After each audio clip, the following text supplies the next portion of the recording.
Anda telah mengunduh podcast yang dipaparkan oleh Pendeta Dr. Erastus Sabdono ini dari truth.id/voice. Selamat mendengarkan podcast ini. Shalom saudara, kebenaran hari ini berjudul Racun yang Disuntikkan. Pikiran adalah medan pergumulan yang menentukan apakah seseorang dikuasai oleh Allah atau dikuasai oleh setan. Paulus dalam tulisannya mengemukakan bahwa dirinya menawan segala pikiran dan menaklukkannya kepada Kristus. Ini merupakan perjuangan yang harus dilakukan setiap orang percaya.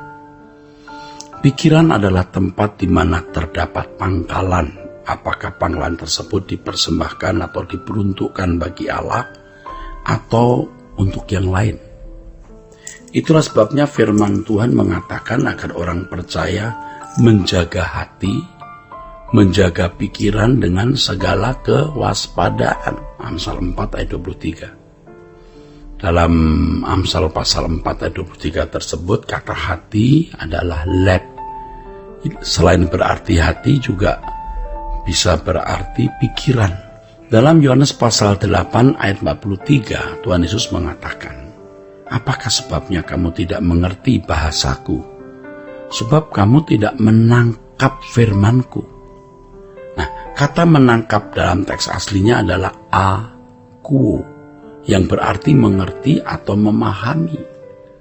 Tidak mengerti firman Tuhan sehingga tidak memahami bahasa Yesus, artinya tidak mengerti apa maksud penyampaian Tuhan itu. Sebenarnya kata bahasa di sini dalam teks aslinya adalah lalia, yang berarti juga dialek, mode of speech, speech which disclose the speaker native country. Mode bicara dialek, ucapan yang mengungkapkan negeri asal pembicara. Tentu yang dikemukakan oleh Yesus adalah hal-hal yang benar-benar rohani, benar-benar rohani, jauh melampaui hidup keberagamaan. Ya, sebab memang kita harus memiliki kebenaran atau hidup keberagamaan yang melebihi hidup keberagamaan ahli Taurat dan orang Farisi, artinya lebih dari tokoh-tokoh atau ulama-ulama agama. Bisa dimengerti kalau orang-orang Yahudi yang agama ini tidak nyambung dengan Yesus. Jadi Yesus bicara apa, mereka tidak mengerti, saudaraku. Orang-orang Yahudi sebenarnya sangat giat mencari Allah, tetapi karena pengertian yang salah, mereka gagal menerima keselamatan dalam Yesus Kristus. Mereka tidak bisa diselamatkan karena tidak mengerti firman-Nya. Demikian pula dengan sebagian orang-orang Kristen yang sebenarnya giat mencari Tuhan, tetapi karena penyesatan dan ajaran yang salah yang mereka serap, mereka tidak mengerti firman-Nya, sehingga tidak mengalami keselamatan. Mereka tidak bisa dikuasai oleh Tuhan, tetapi dikuasai oleh pengaruh kuasa lain, pengaruh kuasa dunia ini. Saudaraku, kalau seseorang memiliki nurani yang baik, mereka dapat membedakan apakah ajaran yang mereka dengar adalah ajaran yang berasal dari Allah atau tidak. Banyak orang Kristen hari ini memilih mencintai dunia, sehingga mereka menjadi materialistis dan nurani mereka menjadi rusak. Percintaan dunia adalah racun yang disuntikkan iblis ke dalam kehidupan banyak manusia. Oleh sebab itu kita harus menyadari bahwa pikiran materialistis berasal dari setan atau dari iblis. Pikiran yang tidak boleh ditolerir sama sekali, saudaraku. Ya. Mereka menjadi buta terhadap kebenaran, sehingga tidak dapat membedakan antara kebenaran dan bukan kebenaran. Mereka tidak mengerti bahasa Tuhan sebab mereka tidak mengerti kebenaran. Malangnya mereka merasa bahwa mereka telah mendengar firman Tuhan yang benar dan mengerti isinya, serta memiliki hubungan yang baik dengan Tuhan. Mereka merasa sudah memiliki hubungan yang baik dengan Tuhan, dan merasa sudah mengerti firman Tuhan. Padahal mereka tidak mengerti atau salah mengerti. Kesalahan mereka adalah mereka mendengar pemberitaan Injil yang sebenarnya bukan Injil.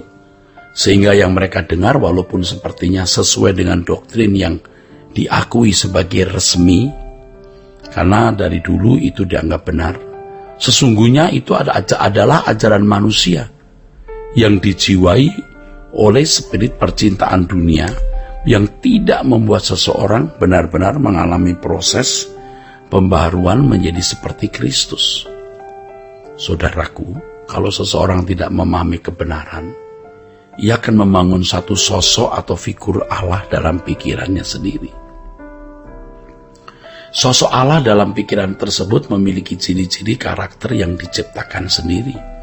Mereka merasa berdialog dengan Allah yang benar, padahal berdialog dengan Allah ciptaannya sendiri.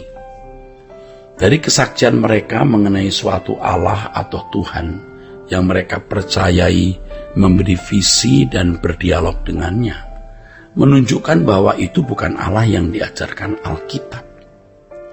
Hasrat menjadi besar di mata manusia dan hasrat meraih kekayaan membuat mereka nekat menciptakan sosok Yesus dan Allah Bapa yang lain yang tidak diajarkan oleh Alkitab. Tidak sedikit pendeta akhir zaman ini tersesat dan terjebak dalam kubangan tersebut.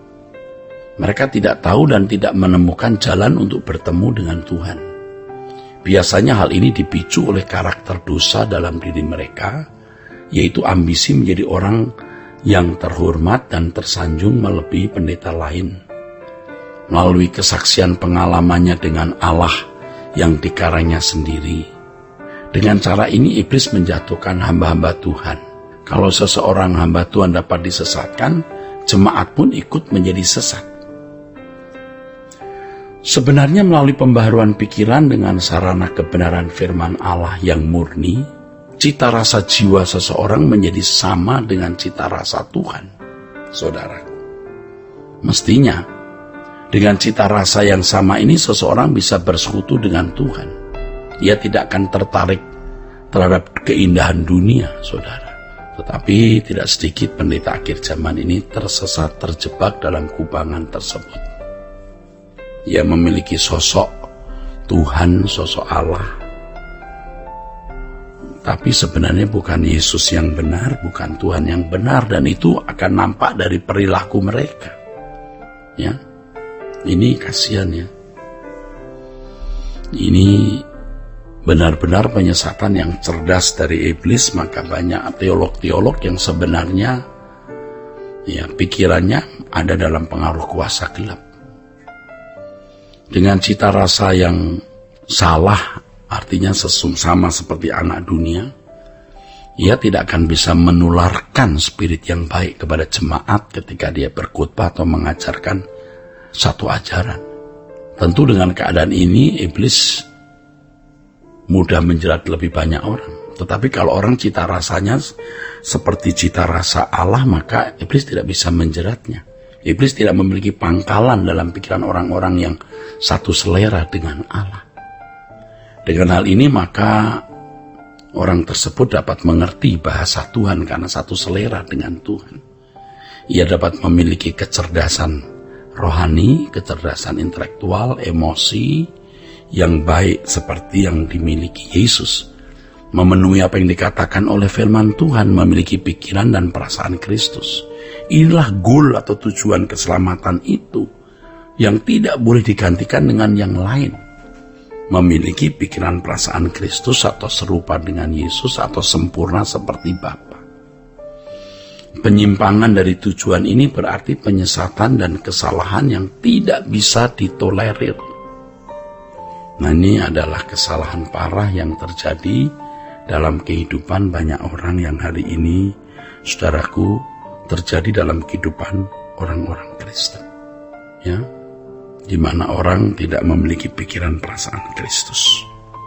Kiranya kebenaran ini memberkati saudara-saudara sekalian, ya, dan dapat benar-benar mengubah hidup kita untuk menjadi seperti Yesus. Tuhan memberkati.